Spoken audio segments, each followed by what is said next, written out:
Imagine you're an American farmer going about your daily routine when suddenly your plow hits something solid.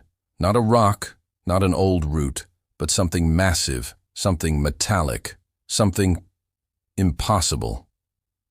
This isn't the start of a science fiction movie. It's a real story that unfolded in the heartland of America, leaving an entire community and eventually experts from around the world absolutely stunned. What they unearthed was not just an object. It was a vessel, a ship, buried deep beneath the soil, hundreds of miles from the nearest ocean. How did it get there? Who built it? And why was it hidden beneath a seemingly ordinary field? The answers to these questions would challenge our understanding of history and ignite one of the most baffling archaeological mysteries of our time. Stick around as we dig deep into the story of the farmers who found a ship where no ship should ever be. It all started on a crisp morning in 1886, near the small town of Seneca, Illinois. Two respected local farmers, Warner and Michael Court, were hard at work, digging a well on their property. As they dug deeper, their shovels struck something unyielding. Annoyed at first, thinking it was a large boulder, they continued to dig around it. But the more soil they removed, the stranger the object became. It wasn't rock. It was dark, hard, and had a peculiar curved shape. Their curiosity piqued. They called over their neighbors. Soon, a small crowd had gathered, all working together, shovels in hand, to unearth the mystery buried in the Court brothers' farm.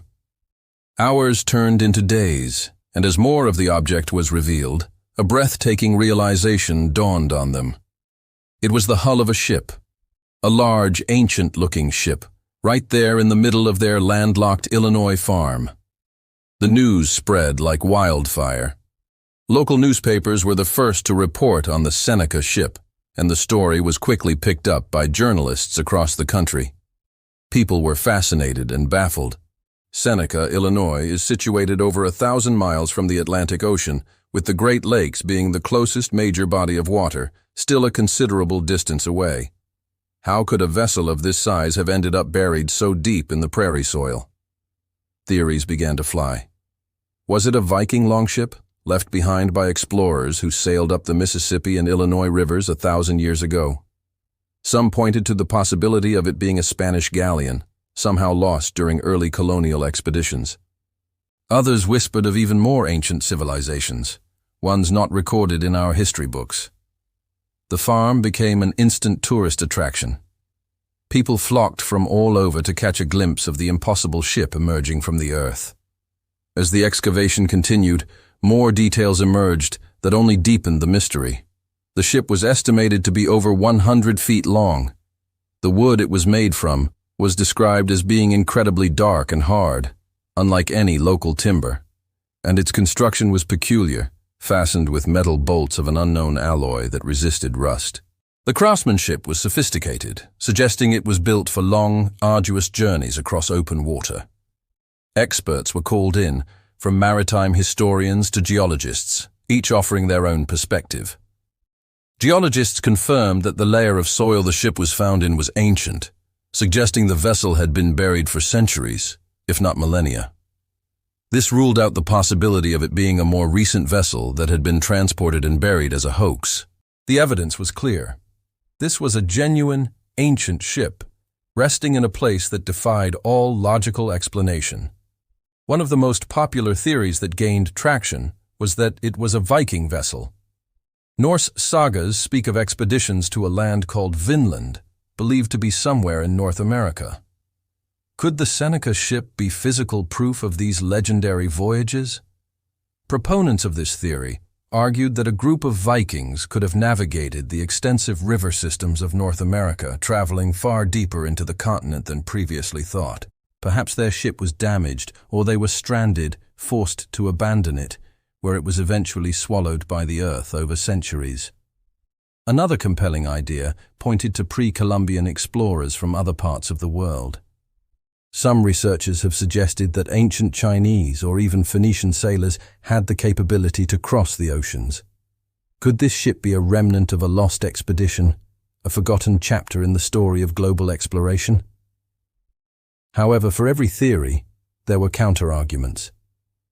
If it were a Viking longship, it didn't perfectly match the known construction styles found in Scandinavia.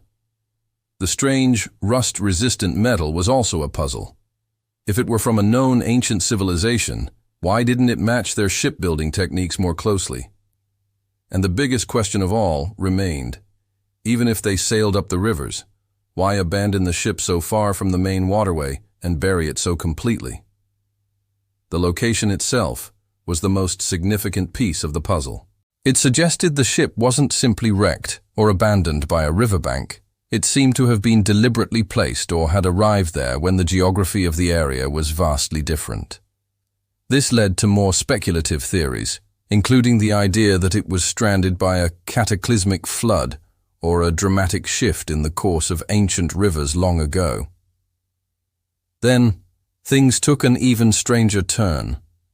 As the initial excitement died down and the difficult, expensive work of fully excavating and preserving the ship loomed, the story began to fade.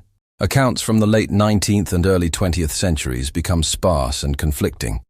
Some reports claimed the farmers, overwhelmed by the crowds and the complexity of the situation, decided to rebury the ship to return to their normal lives. Others suggest that the vessel was dismantled, with pieces sold off as souvenirs to curious visitors.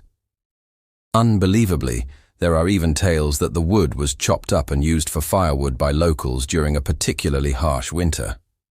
The result is that today, the Seneca ship is gone. No museum houses its hull, no university lab holds its strange metal bolts. The physical evidence vanished. Was it all just a hoax? A tall tale that got out of hand? It's a possibility we have to consider. The late 1800s were ripe with sensational stories and manufactured discoveries, like the infamous Cardiff giant. Perhaps the Court brothers and their neighbors concocted the story for fame or fortune. However, many contemporary accounts treat the discovery as a genuine event. Multiple newspapers reported on it, and the sheer number of eyewitnesses described in local histories makes it hard to dismiss as a simple fabrication. It seems too elaborate, involving too many people in the community, to be a simple prank. The disappearance of the ship is what truly cements its legendary status. If it was real, its loss is an incalculable tragedy for history and archaeology. If it was a hoax, it was one of the most successful and mysterious of all time. The story of the Seneca ship serves as a powerful reminder that our world is still full of mysteries and that our history may not be as straightforward as we think. It forces us to ask, what else might be lying dormant beneath our feet, waiting to be discovered? From unexplained artifacts to entire buried structures, our planet holds secrets that could rewrite our textbooks.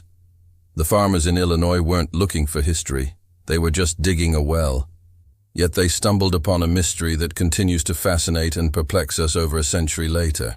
Whether it was a Viking longship, a vessel from a forgotten civilization, or an elaborate piece of American folklore, the legend of the ship in the prairie persists. What do you think happened? Was there really a ship buried in that Illinois field? And if so, where did it come from? The story lives on, a testament to the enduring power of a great mystery.